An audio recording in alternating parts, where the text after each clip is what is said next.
جو اسپیکرز ہیں وہ ڈیٹیل میں بات کریں گے۔ اس وقت میں پروگرام کا آغاز کرتے ہوئے سب سے پہلے دعوت دوں گا جناب قمر خلیل صاحب، رہنما UKPNP، جو برمنگھم سے تشریف لائیں۔ جناب قمر خلیل صاحب۔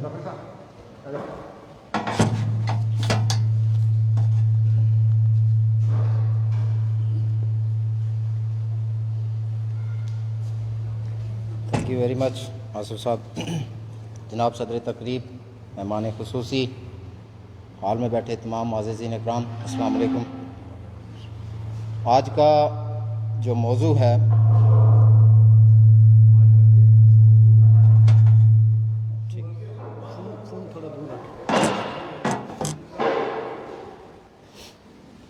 قبائلی حملہ جموں کشمیر، ریاست جموں کشمیر کے اوپر جو تقسیم کی بنیاد بنی اور اس کے نتائج آج تک ہم تمام کشمیری ہندوستان، پاکستان اور چائنا کے زیر انتظام کشمیر تو وہ سارے ہندوستان کی طرف موو ہو گئے تھے، جسے اکسائی چنگ کہتے ہیں، لیکن وہ دھرتی تو کشمیر کی ہی ہے۔ وہ سارے لوگ آج تقسیم ہیں، نسل در نسل تقسیم ہیں۔ ہم اس دن کو ایک دکھ کے طور پہ، ایک یوم سیاہ، ایک کالے دن کے طور پہ مناتے آ رہے ہیں۔ یہ ایک اچھی چیز ہے کہ ہم اپنے ان ریاست کے لوگوں کی، آباء و اجداد کی قربانیوں کو یاد کر رہے ہیں اور ان کے لیے دعاگو ہیں، جنہوں نے اس ریاست کے لیے قربانی دی، اپنی جانیں قربان کی، اپنے بچے قربان کیے، عورتوں نے اپنے بچوں کو اپنے سینوں سے لگا کے تو دریائے جہلم میں چھلانگیں لگائیں۔ یہ کوئی آسان منظر نہیں تھا۔ آپ کو اگر یاد ہو کہ 2000 یہ جو زلزلہ آیا تھا آزاد کشمیر میں، تقریباً ہم سب لوگ اس زلزلے کے چشمدید گواہ ہیں، یا جنہوں نے بعد میں بھی اس کے اثرات دیکھے ہیں۔ آج تک وہ سکول، کالجز وہ تعمیر نہیں ہو سکے جو زلزلے میں تباہ ہوئے تھے۔ 47 میں جب ایک پوری ریاست کو تقسیم کیا گیا اور اس ریاست کی تقسیم کے نتائج، ریاست کی تقسیم کی وجہ ایک مذہب تھی۔ اس بات کا اندازہ لگائیں کہ جس مذہب کے نام پہ ہندوستان کو تقسیم کر کے ایک ملک پاکستان کے نام پہ لیا گیا تھا، آج مذہب وہاں بھی خطرے میں ہے۔ 1970 میں بھی خطرے میں تھا، وہ مسلمان ہی تھے، پھر آج بھی ان کا مذہب خطرے میں ہے۔ پہلے مسلمانوں کو ہندو سے پرابلم تھی، اب مسلمانوں کے اندر فرقے نکل چکے ہیں، شیعہ، سنی، دیوبندی، دوسرا تیسرا، سب وہ آپس میں لڑ رہے ہیں۔ اگر مذہب کسی ریاست کی بقا کی علامت ہوتی، یا اس کے مذہب کے نام پہ کوئی ریاست معرض وجود میں آتی، تو میرے خیال سے سعودی عربیہ وہ واحد ملک ہے جہاں پہ تمام 100% مسلمان رہتے ہیں، اور اسٹونیا یا اسٹونیا ہے جہاں پہ کوئی ایک سنگل بندہ مذہبی نہیں رہتا۔ سعودی عرب کے اندر کتنا امن ہے، لوگ کتنی ترقی کر رہے ہیں، لوگوں کو کتنی آزادیاں ہیں، اور اسٹونیا میں دیکھ لیں کہ کتنی آزادیاں ہیں۔ شاید کم ہی لوگ اس ملک کا نام بھی جانتے ہوں گے۔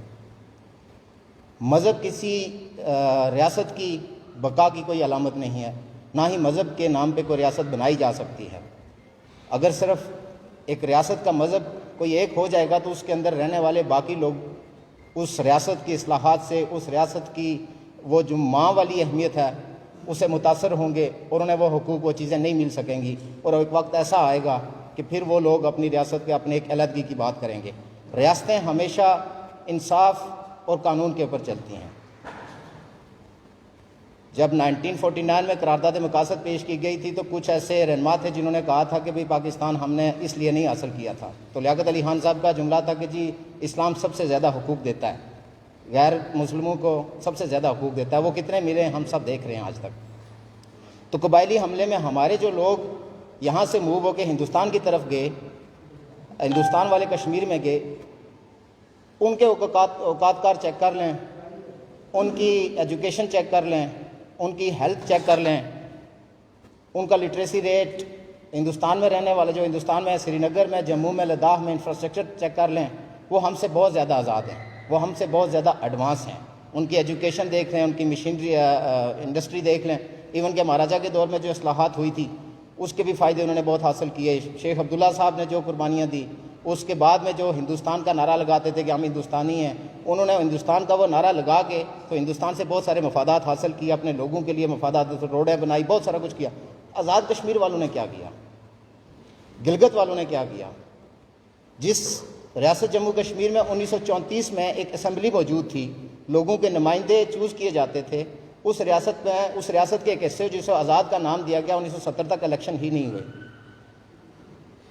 آج تک کشمیریوں اور گلگتیوں کے درمیان جو فرق ڈالا گیا ہے کہ $24 بلین کی وہ روڈ ہے جو گلگت اور بلتستان کے درمیان بننی ہے، اس کے لیے آج تک پیسے نہیں دیے جا سکے۔ کل پرسوں وزیر اعظم صاحب فرما رہے تھے آزاد کشمیر کے کہ جی ہمیں وزیر اعظم پاکستان نے 500 ٹریلین روپے دیے ہیں۔ یعنی جس آزاد ریاست کی جو ہے نا وہ سربراہ کی یہ حالت ہے کہ اسے یہ فگر نہیں پتا، جیسے فواد چودھری نے کچھ ایسے ہی فگر دیے تھے، جس کو اتنا نہیں پتا کہ 500 ٹریلین ہیں کیا، اس کے عوام کے دکھ کا کیا اندازہ ہوگا، اس کے عوام کے مسائل کا کیا اندازہ ہوگا۔ ایسے ہمارے اوپر حکمران مسلط کیے جا رہے ہیں اور ہم یہ فخر سے کہہ رہے ہیں کہ ہم آزاد ہیں۔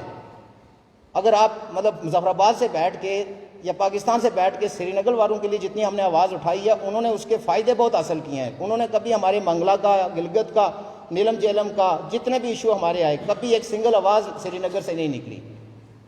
سری نگر والوں کو اپنے مسائل سے پیار ہے، لیکن آزاد کشمیر والے رہنے والے لوگوں کو سری نگر والے لوگوں کے مفادات سے پیار ہے۔ انہیں اپنے خود ان کے پیٹ میں روٹی نہیں چاہیے، جسم پہ کپڑا نہیں چاہیے، تعلیم نہیں چاہیے، انہیں سری نگر آزاد کروانا ہے۔ تو جب تک ہم سب لوگوں کو، ہم آزاد کشمیر یا گلگت والے، اگر پاکستان حق خود ارادیت کی حمایت کرتا ہے، کون سی حق خود ارادیت؟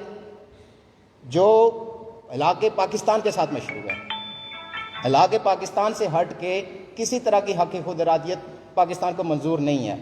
تو اگر جو یہ سمجھتے ہیں کہ یہ قبائلی ہماری حمایت کے لیے آئے تھے، ہم پہ ظلم ہو رہا تھا، جس مہاراجا نے جانوروں تک کے قوانین بنائے اس ریاست میں، جس ریاست کے اندر جانوروں کے، انسانوں کے، بچوں کے 18 سال سے اور 14 سال سے کم بچوں کی شادی تک کا قانون 26 میں موجود تھا، جب یہ پاکستان کا کنسیپٹ ہی نہیں تھا، اس وقت اس ریاست جموں کشمیر کے اندر وہ ماڈرن قوانین موجود تھے جو آج بھی اس پاکستان سے ریاست میں نافذ نہیں ہو سکے۔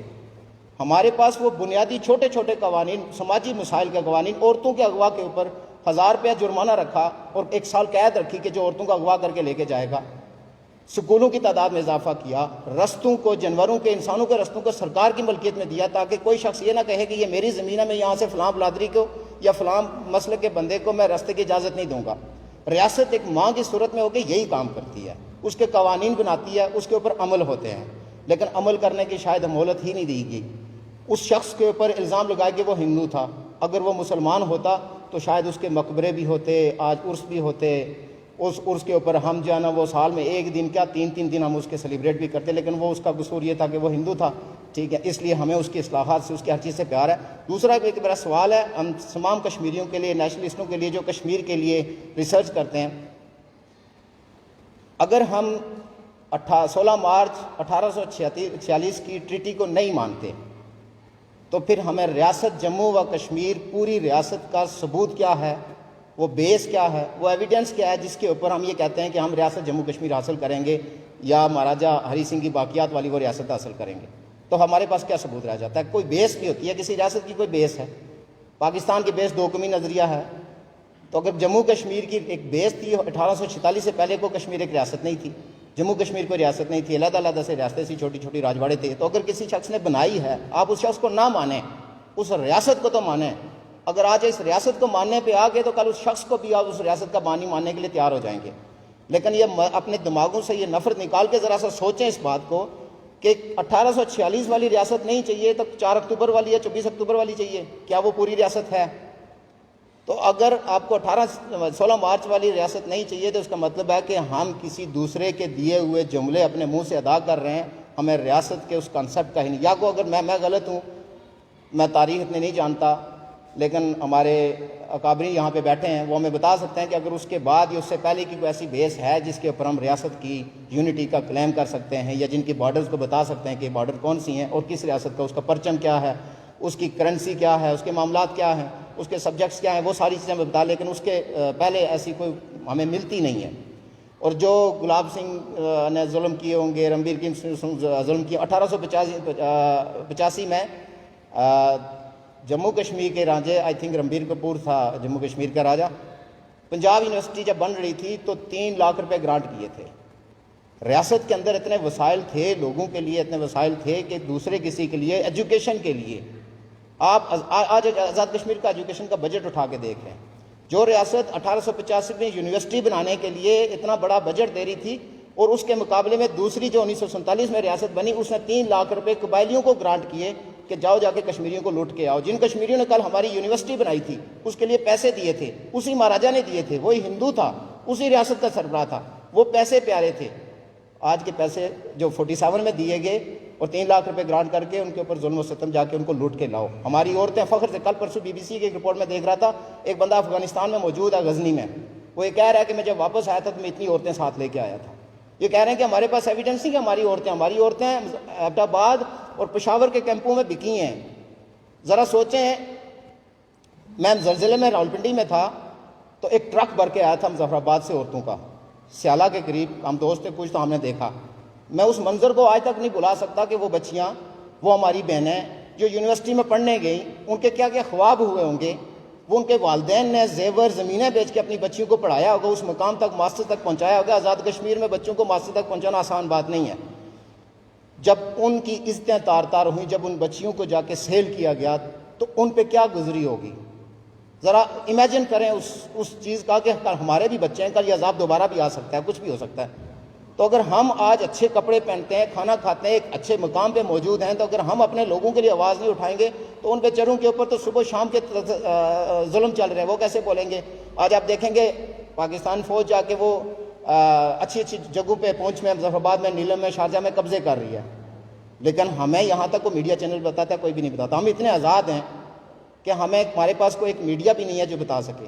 تو یہ نہیں، وہ بیسک چھوٹے چھوٹے ایشوز ہیں۔ میں آخری بات یہ کروں گا کہ اپنی تحریک کو، یہ جو ہمارے اوپر گزرے ہیں 70-74 سال سے جو ظلم گزر رہے ہیں، اپنی تحریک کو منظم کرنے کی ضرورت ہے۔ ہمارے بہت سارے دوست بکھرے پڑے ہیں، ہم سب 22 اکتوبر بناتے ہیں، تو کیوں نہ 2022 کا 22 اکتوبر ہم سب اکٹھے ہو کے بنائیں۔ ہمارے درمیان اگر ہم سب اس دن کو مانتے ہیں تو پھر اختلاف کیوں ہے؟ ایک دن پہ تو اکٹھے ہو جائیں، چاہے وہ JKLF ہو یا کچھ دوسری جماعت ہو جس سے 100 طرح کا نظریاتی اختلاف ہو، لیکن ہم 22 اکتوبر پہ تو اکٹھے ہو جائیں۔ پہلے وہ نہیں مانتے تھے، اب وہ بھی مانتے ہیں، تو ہمیں ان کو اکٹھا کرنا چاہیے۔ Thank you very much.